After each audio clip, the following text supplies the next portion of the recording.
ของแซ่บแล้วแต่ผู้มักครับมักไผมักมันแต่ละคนมักบ่คือกันมันก็คือความสุขที่คนเฮามีบ่ซ้ำกันนั่นล่ะครับบางคนมีความสุขที่ได้กินอาหารหรูๆแพงๆวิวหลักแสนหลักล้าน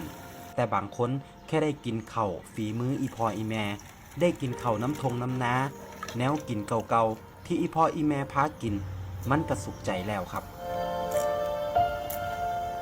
ต้นทุนวิถีชีวิตที่แตกต่างกันมันก็เฮ็ดให้คนเฮาสุขไผสุขมันว่ากันบ่ได้เฮาถูกเลี้ยงมาจากแนวกินแบบใดเฮาก็มักอันนั้นบ่แปลกหรอกครับ